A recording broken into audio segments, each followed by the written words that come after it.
I stood outside the hospital staring up at the single window still glowing on the third floor. The ER was empty at this hour. No sirens, no chaos, just the quiet hum of the night shift. This was my favorite time to come, when the world fell. Asleep, and only a few remained awake, watching, waiting. I knew he'd be there at his desk, probably reviewing charts with those focused, steady eyes before we begin. Please take a second to like this video and hit subscribe. It's super quick and really helps the channel grow. Now let's continue. The automatic doors whispered open as I stepped inside. The night receptionist barely glanced up. She knew me by now. Another sleepless night, another visit to the only place that felt alive, when everything else seemed dead. Back again? She murmured, sliding the visitor log across the desk. Can't sleep. I replied, signing my name with practiced ease. Thought I'd see if Dr. Anderson had any new theories. She smiled knowingly. Third floor. He's alone tonight. The elevator ride felt endless. Each floor passed with a soft ding, my pulse quickening with anticipation. When the doors finally opened to the psychiatric ward, silence greeted me. The hallway stretched before me. Dimly lit shadows dancing between pools of fluorescent light. His office door was slightly ajar, warm light spilling into the corridor. I knocked softly. Come in. That voice, calm, measured, professional. But I heard something else beneath it. Now. Recognition, expectation. Doctor. Anderson looked up from his computer, those dark eyes meeting mine immediately. His white coat hung loosely over broad shoulders. Tie loosened the top button of his shirt undone. He'd been here since 6 that morning. I could see the fatigue and the slight shadow under his eyes, but also something else. Interest. Another rough night? He asked, gesturing to the chair across from his desk. I closed the door behind me, the soft click echoing in the quiet. The worst yet. He leaned back, studying me with that clinical gaze that somehow felt deeply personal. Tell me about it. I sat down, crossing my legs, watching as his eyes followed the movement before returning to my face. It's not just the insomnia anymore. It's everything, the emptiness, the need for something, anything to feel real again. And coming here helps? You help? I said quietly, holding his gaze. The air between us shifted. We'd danced around this for weeks, late night.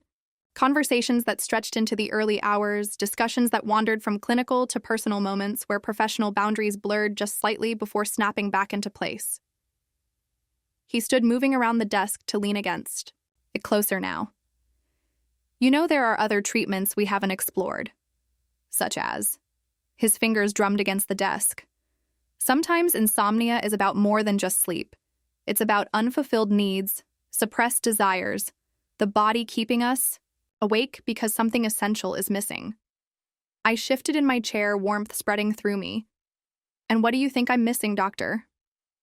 He was quiet for a long moment, then pushed off from the desk. Follow me.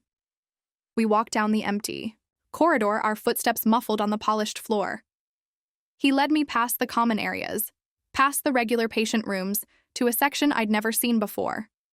A heavy door marked Isolation Unit, Authorized Personnel. Only. He swiped his key card, holding the door open. This is where we treat patients who need specialized care. The room beyond was different from the stark clinical spaces I'd seen before, softer lighting, comfortable furniture, almost residential in its warmth. But there were subtle differences. Reinforced walls, observation equipment discreetly mounted in corners. Is this where you're taking me for treatment? I asked, stepping inside. He followed, letting the door close behind us with a definitive click. Only if you consent to an experimental approach. My heart raced. What kind of experimental approach?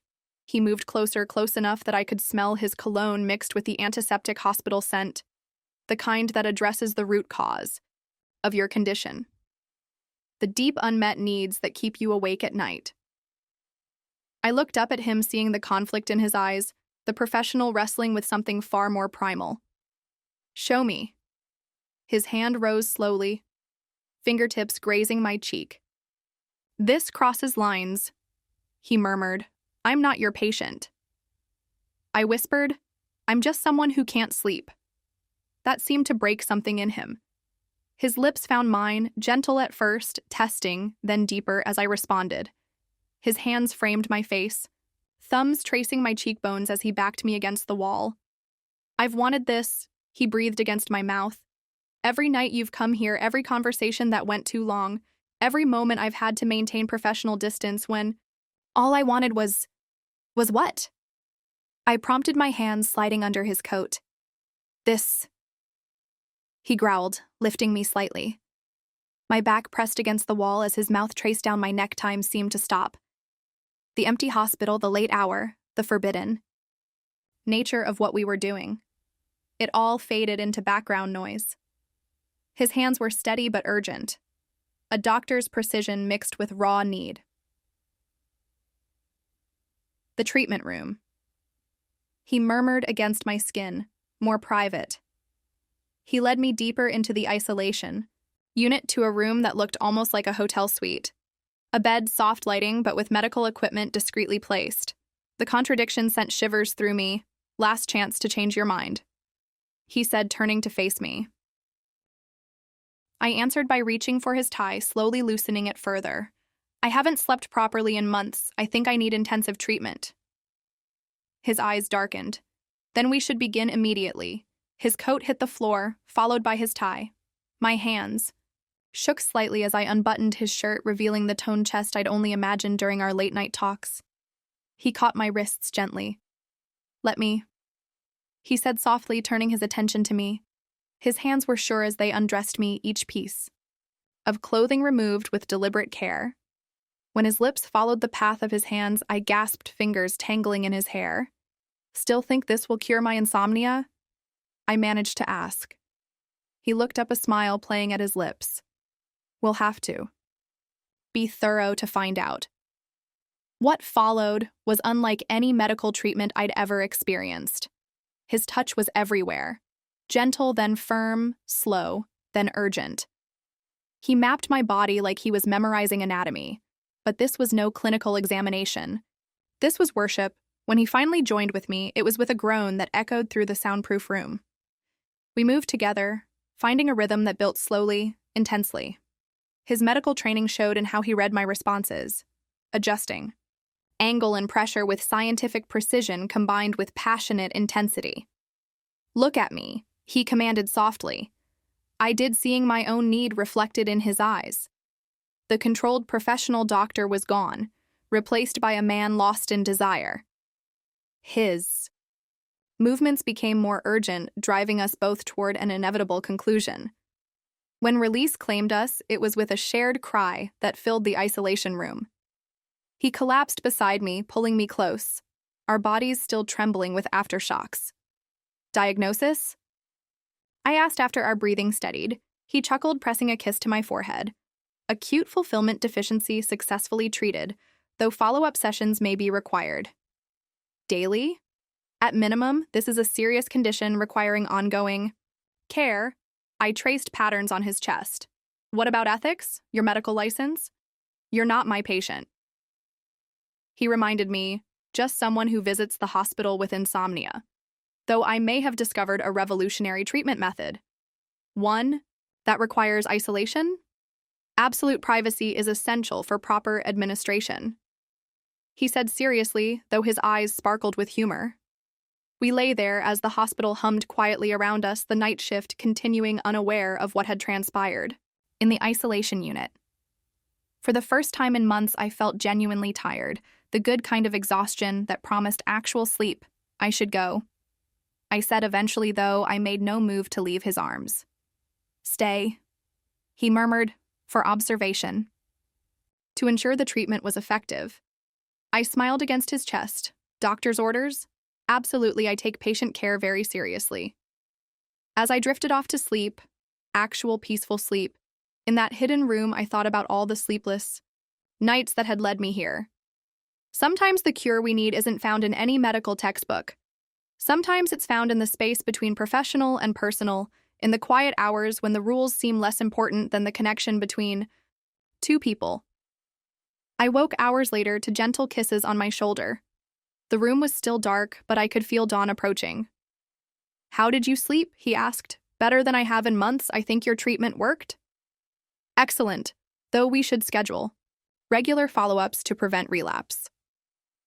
I turned in his arms, meeting his gaze. "Every night, if necessary, I'm committed to your care." His mouth found mine again, and I realized my insomnia might not be cured after all, because now I had a reason to stay awake, and it was far better than sleep. "What about the other staff?" I asked between kisses. "Won't they notice? Night shift is skeleton crew, and this unit is my domain. No one questions what happens in isolation." His hands began their exploration again, and coherent thought became difficult. "Someone could still. The door is locked. Soundproof walls. We're completely alone." As he proved just how alone we were, I thought about all the nights I'd wandered the empty streets searching for something to fill the void that kept me awake. Who knew the answer would be found in a hospital isolation unit administered by a doctor who broke all the rules to give me exactly what I needed? The treatment continued until the first rays of sunlight painted the windows.